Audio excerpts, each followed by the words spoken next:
Hello everyone, how are you all? Welcome back to my YouTube channel. Myself Taposhi, your SST teacher. Your chapter number 3, Locating Places on the Earth, has been completed. Today let's have a quick revision of this chapter. So listen it carefully. As we all know, distance and direction help us to locate a place on the globe or a map. And North Pole and South Pole are the two reference points on the Earth. Now about the equator, the great circle which divides the earth into two equal halves, and it is the longest line of the latitude. Look at the another picture, you can see northern hemisphere and southern hemisphere. Northern hemisphere, the half portion of the earth towards the north of the equator. Equator के north में जो half portion है वो northern hemisphere है, equator के south में जो half portion है वो सदर्न हेमिस्फीयर है. Look at the picture. The perpendicular line from any of the poles to the equator makes an angle of 90 degree.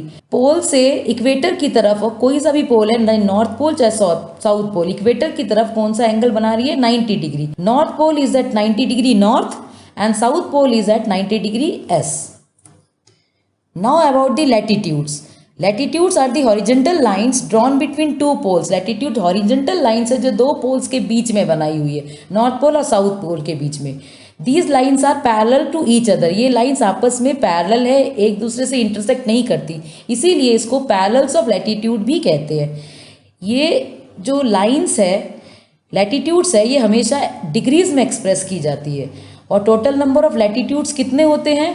180 होते हैं.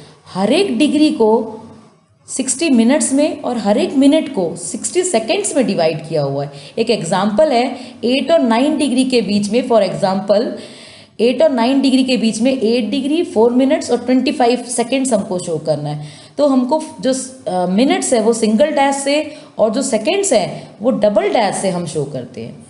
और जब भी हम पैरेलल्स ऑफ लैटिट्यूड लिखते हैं तो नॉर्दर्न हेमिस्फीयर में पैरेलल्स ऑफ लैटिट्यूड को एन से और सदर्न हेमिस्फीयर में पैरेलल ऑफ लैटिट्यूड्स को हम एस से लिखा जाता है.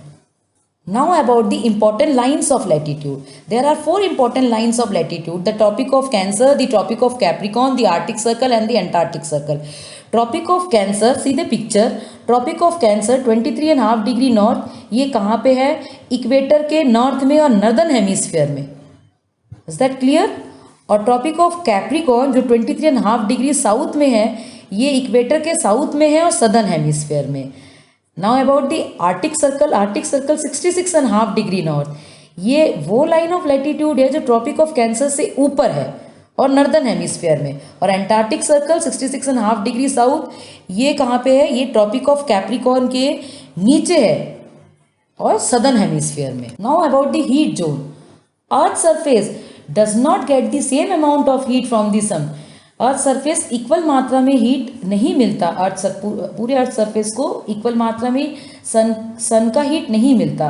क्यों? This is because of the variation in the angle of rays of the sun. Sun की जो रेज एंगल ऑफ रेज है वो हर एक जगह में डिफरेंट है.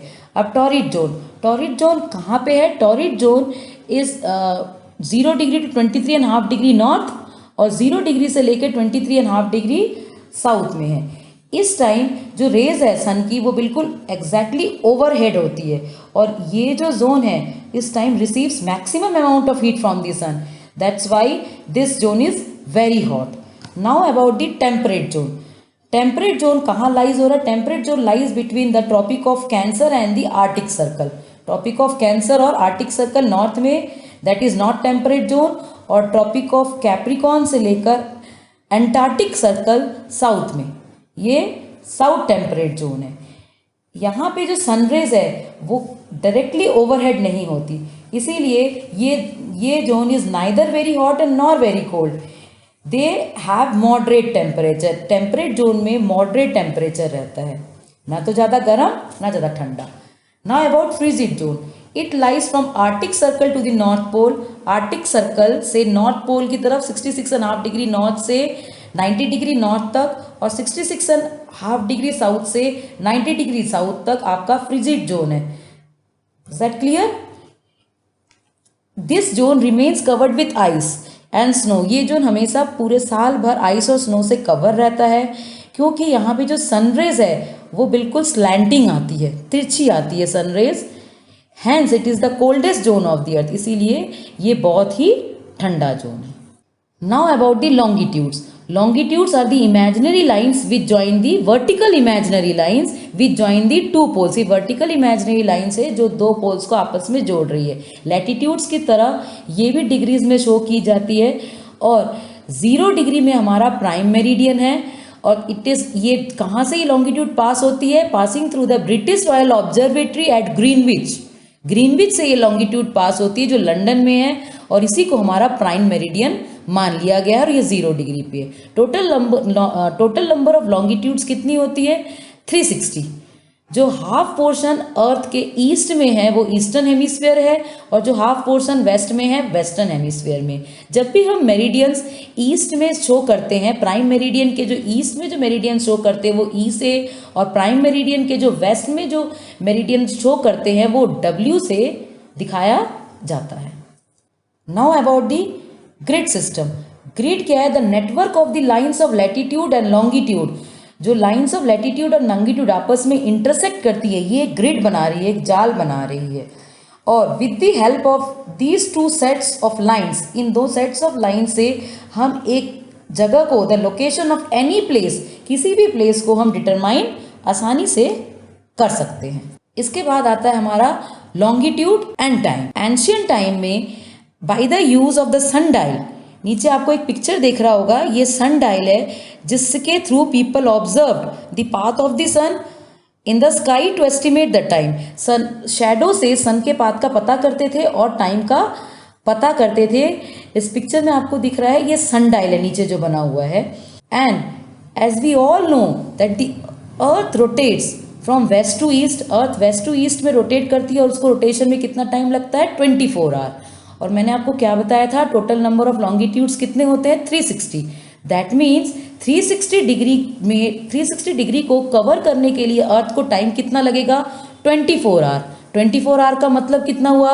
24 इंटू 60 मिनट। तो हमको 1 डिग्री कैलकुलेट करना है। तो 1 डिग्री कैलकुलेट करने के लिए हम क्या करेंगे? 24 इंटू 60 मिनट अपॉन 360। इसका कैलकुलेशन करने के बाद आएगा 4 मिनट। तो अब हम 15 डिग्री लॉन्गिट्यूड्स का निकालेंगे तो 1 डिग्री का कितना हुआ? 4 मिनट। तो 15 लॉन्गिट्यूड्स का निकालने के बाद क्या होगा? 15 लॉन्गिट्यूड्स कवर करने के लिए अर्थ को कितना टाइम चाहिए? 15 into 4 is equal to 60 minute, that means 1 hour. तो इसी तरह हम कितने हर लॉन्गिट्यूड का निकाल सकते हैं। 10 लॉन्गिट्यूड पास करने के लिए कितना टाइम चाहिए, कितना टाइम लगेगा अर्थ को। 30 लॉन्गिट्यूड पास करने के लिए कितना टाइम लगेगा। जितने भी आपको लॉन्गिट्यूड पास करने के लिए टाइम लगेगा उसको किससे हमको मल्टीप्लाई करना है? 4 से, क्योंकि 1 डिग्री को कवर करने के लिए अर्थ को कितना टाइम लग रहा है? 4 minute. Is that clear? Now हम टाइम कैसे कैलकुलेट करते हैं? एक मेरिडियन में जितने भी प्लेसेस आएंगे उनका लोकल टाइम सेम होगा। मान लीजिए 15 डिग्री में जो भी प्लेसेस आएंगे उसका जो टाइम होगा सारे प्लेसेस का टाइम सेम होगा।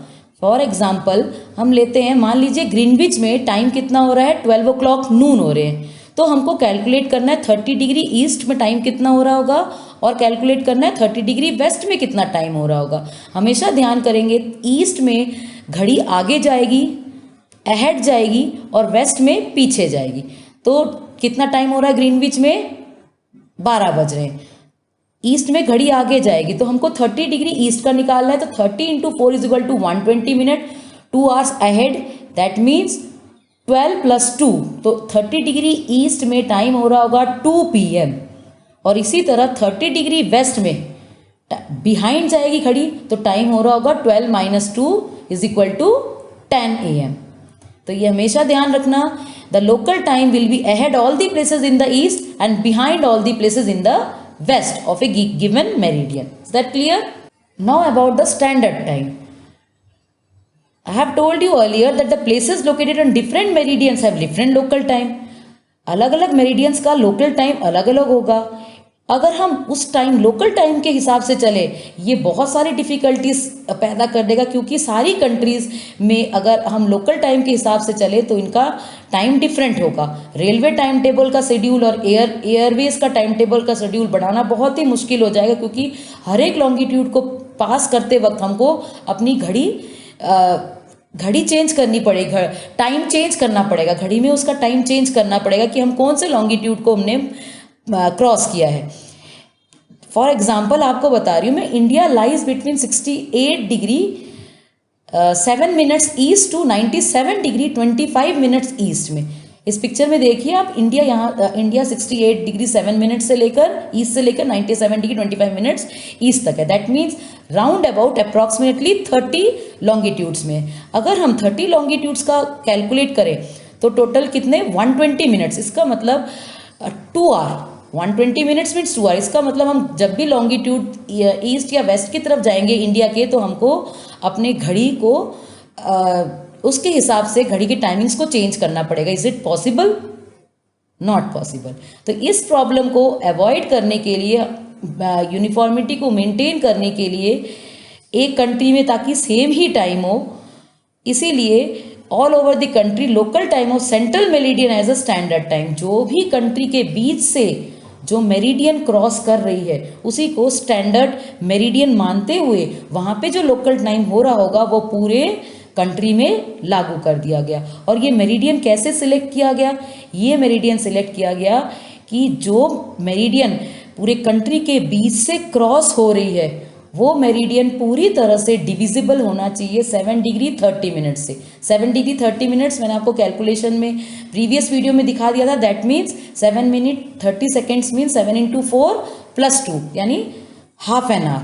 तो इससे पूरी तरह से वो जो मेरिडियन हमने सिलेक्ट किया है जो कंट्री के बीच से जा रही है वो डिविजिबल हो जाना चाहिए, ताकि जो टाइम डिफरेंस है, स्टैंडर्ड टाइम, किसी भी कंट्री का जो स्टैंडर्ड टाइम है और ग्रीनविच GMT टाइम है वो किसका is express by the multiple of half an hour.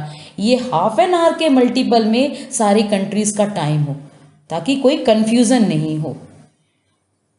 और इसी को जो भी हम स्टैंडर्ड मेरिडियन चुनते हैं किसी कंट्री के जो बीच से जाती है, वहाँ पे जो लोकल टाइम हो रहा होगा वही लोकल टाइम पूरे कंट्री में लागू कर दिया जाता है। Is that clear?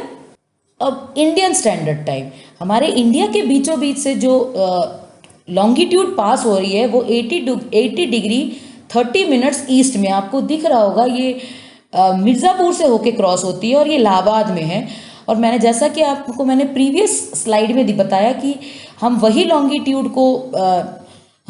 लॉन्गिट्यूड को स्टैंडर्ड मेरिडियन चुनते हैं जो कि 7 डिग्री 30 मिनट से पूरी तरह से डिविजिबल होगा। आप कैलकुलेट करके देखना, 8 डिग्री 30 मिनट्स 7 डिग्री 30 मिनट से पूरी तरह से डिविजिबल हो जाता है। तो इसी को हमने क्या मान लिया? स्टैंडर्ड मेरिडियन मान लिया। और यहाँ पे मिर्ज़ापुर में जो लोकल टाइम हो रहा होगा वो पूरे इंडिया में लागू कर दिया गया। Is that clear? और ये हमारा ISD टाइम है, इंडियन स्टैंडर्ड टाइम है। और जो आपको दूसरी पिक्चर दिख रही है इसमें जो ग्रीनविच मीन टाइम है ये is 5.5 hour behind the Indian standard time, क्योंकि इंडिया हमारे ईस्ट में है तो ये इंडियन स्टैंडर्ड टाइम से 5.5 आवर बिहाइंड चलती है, यानी इंडिया का टाइम इससे 5.5 आवर आगे है। और ग्रीनविच मीन टाइम पूरे वर्ल्ड के बीचों बीच से ये प्राइम मेरिडियन क्रॉस होती है, इसीलिए ग्रीनविच मीन टाइम का जो टाइम है वो इंटरनेशनल एयरलाइंस और शिप लाइंस के लिए लागू किया जाता है। Is that clear?